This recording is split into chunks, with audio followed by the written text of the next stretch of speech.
دیکھیں میرا تو 25-26 سال کا جو جرنلزم کا ایکسپیرینس ہے، اس طرح کے واقعات اور اس طرح کی جو چیزیں سامنے آ رہی ہیں زندگی میں نہ کبھی دیکھنے کا موقع ملا. اور آج ہر ادارہ بے ترتیب ہو چکا ہے.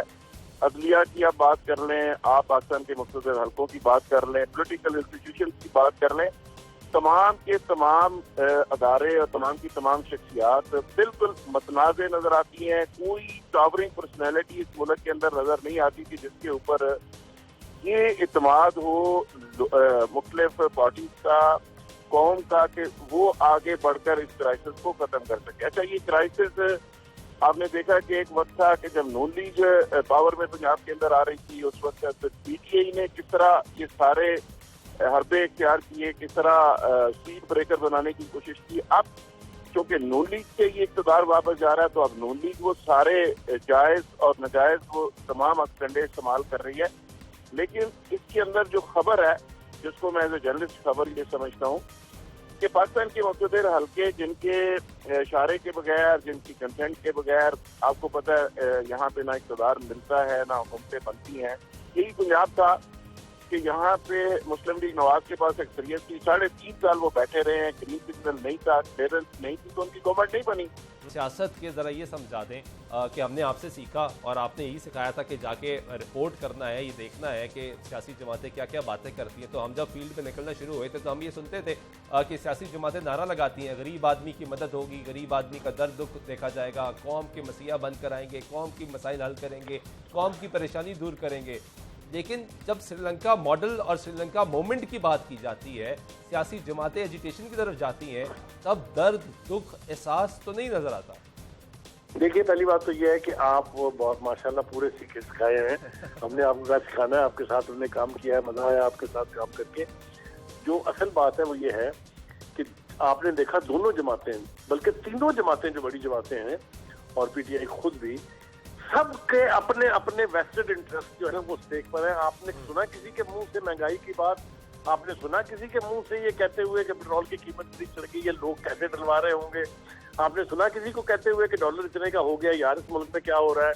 سب کو اپنی اپنی کرسیوں کی، اپنے ذاتی مفاد کی جنگ لڑ رہے ہیں. یہ سب سے بڑا ڈائلیما پاکستان کا یہ ہے، اور جب تک یہ لڑائی جاری رہے گی پاکستان جو ہے وہ تباہی کی طرف بڑھتا رہے گا.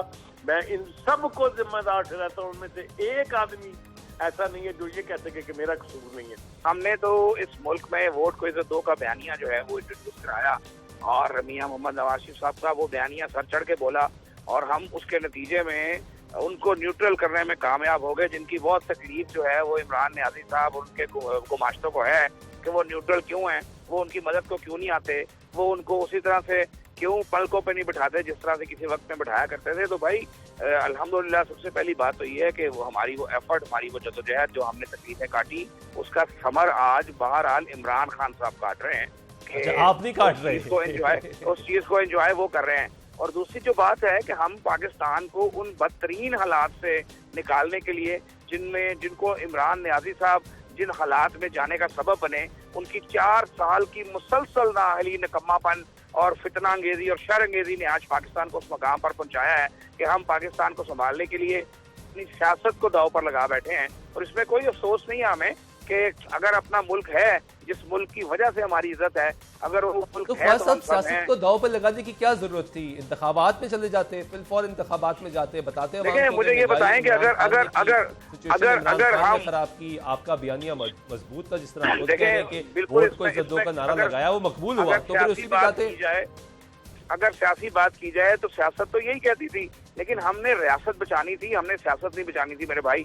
ہم نے پاکستان کو ان مشکلات سے نکالنے کے لیے اپنے آپ کو پیش کیا، اور اس پہ ہمیں کوئی اس پہ افسوس نہیں ہے. لیکن دکھ یہ ہوتا ہے کہ جب ہم قربانی دے رہے ہیں اور اس کے باوجود جب ڈبل سٹینڈرڈز کیے جاتے ہیں کہ لاڈلا رکھا جاتا ہے. اور آج میں بڑے ادب سے عرض کروں کہ یہ کوئی طریقہ کار نہیں ہے کہ آپ آرٹیکل 63 کی ایک مرتبہ تشریح کریں اور آپ لوگوں کو کہیں کہ آپ نے یہ جرم جو کیا ہے وہ جرم بھی کاؤنٹ نہیں ہوگا اور آپ کو سزا بھی ہوگی. اور اس کے بعد جب باری ہماری آتی ہے، یعنی اگر عمران نیازی صاحب خط لکھیں تو وہ خط جو ہے وہ مقدم ہے، وہ خط جو ہے وہ پاک ہے، اور اس پہ پارلیمانی لیڈر خط لکھے نہ لکھے، عمران نیازی کے خط پہ 25 اراکین ڈیسیٹ کر دیے جائیں اور جب وہی خط شجاعت حسین لکھیں تو اس خط میں جو ہے وہ مین میخیں نکالی جائیں اور اس خط کے بدلے میں جو ہے وہ فوری طور پہ جو ہے وہ احتساب کا عمل شروع کر دیا جائے. تو یہ قوم دیکھ رہی ہے, یہ تاریخ دیکھ رہی ہے, یہ لکھا جائے گا. محترم عمران خان صاحب ہیں, انہوں نے مورخہ 18 اپریل 2022 کو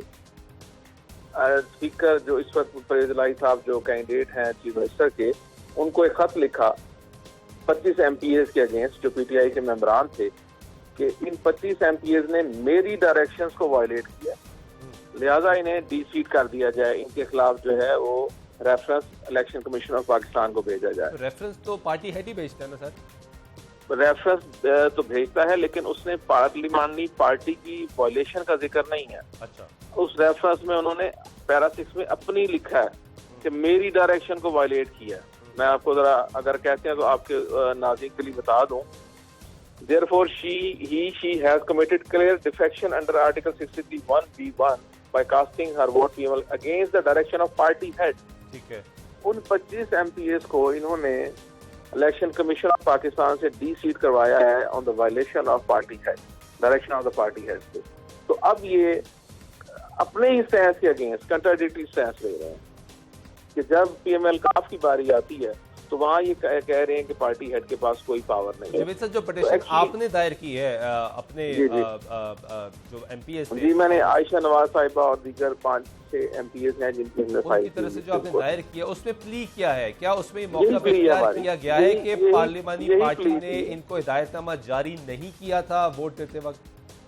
جی بالکل, یہی ہماری پلی ہے کہ اس وقت جو ہے کوئی پارلیمانی پارٹی کی نہ تو کوئی میٹنگ ہوئی ہے, نہ ہی ہمیں کوئی ڈائریکشن دی گئی تھی, اور نہ ہی چودھری پرویز الہی صاحب نے اس وقت الیکشن میں حصہ لیا تھا. یعنی تب بھی پارٹی چیئرمین, پارٹی سربراہ نے ہدایت نامہ جاری کیا تھا صرف؟ جی پارٹی سربراہ نے کیا تھا, کوئی پارلیمانی پارٹی کی کوئی ڈائریکشن ہی نہیں ہے. اور الیکشن کمیشن نے اس بات کو ذکر بھی کیا, انہوں نے کہا ہے کہ یہ جو ہے کوئی پارلیمانی پارٹی کی کوئی ڈائریکشن نہیں تھی. اور آج کا جو مختصر فیصلہ ہے بطور قانون دان, اس کو کیسے دیکھ رہے ہیں آپ؟ میں بالکل وہ جو ڈپٹی اسپیکر صاحب کا فیصلہ ہے قانون کے مطابق ہے. انہوں نے سپریم کورٹ کے بالکل جو انہوں نے انٹرپریٹیشن کی تھی, دیکھیں سپریم کورٹ آف پاکستان نے انٹرپریٹیشن 2 جورسڈکشن میں کی ہے. ایک تو انہوں نے کی تھی پریزیڈنشل ریفرنس پہ, دوسرا ساتھ ہی انہوں نے اسے 184 میں بھی لے لیا تھا, میننگ دیئر بائی کہ انہوں نے سو ووٹو اس کی جورسڈکشن لے لی تھی. اب آرٹیکل 189 کے تحت ڈپٹی اسپیکر پر سپریم کورٹ کا یہ آرڈر بائنڈنگ ہے. انہیں ہر حال میں جو بھی ایم پی اے اپنی پارٹی پالیسی کی ڈائریکشن کی وائلیشن کر رہا تھا, ان کا ووٹ ان کو ریجیکٹ کرنا تھا. یہ جو بڑا واضح ہے کہ پارلیمنٹری پارٹی کانسٹیٹیوشن کا 63 جو ہے نا, وہ آپ پڑھ لیں ذرا اگر آپ کے پاس کانسٹیٹیوشن ہے, اس میں واضح لکھا ہوا ہے کہ پارلیمنٹری پارٹی کا جو فیصلہ ہے وہ انسٹرکشن جاری کرے گی پارلیمنٹری پارٹی کہ ہم نے کس کینڈیڈیٹ کو ووٹ کرنا ہے. بالکل ٹھیک.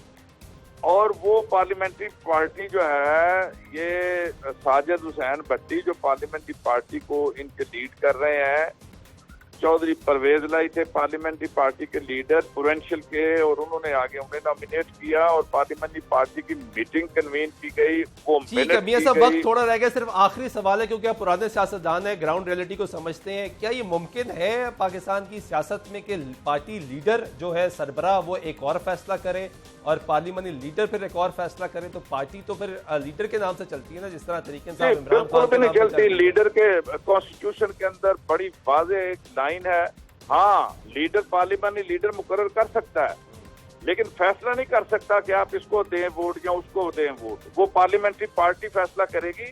اگر کوئی اس کی وائلیشن کرتا ہے تو پھر پارٹی لیڈر جو ہے نا, وہ اس وائلیشن کے لیے خلاف ریفرنس دائر کرنے کے لیے کہے گی پارلیمنٹری پارٹی لیڈر کو, اور پارلیمنٹری لیڈر جو ہے وہ ڈی سیٹ کی کارروائی کرے. ٹھیک ہے, بہت شکریہ.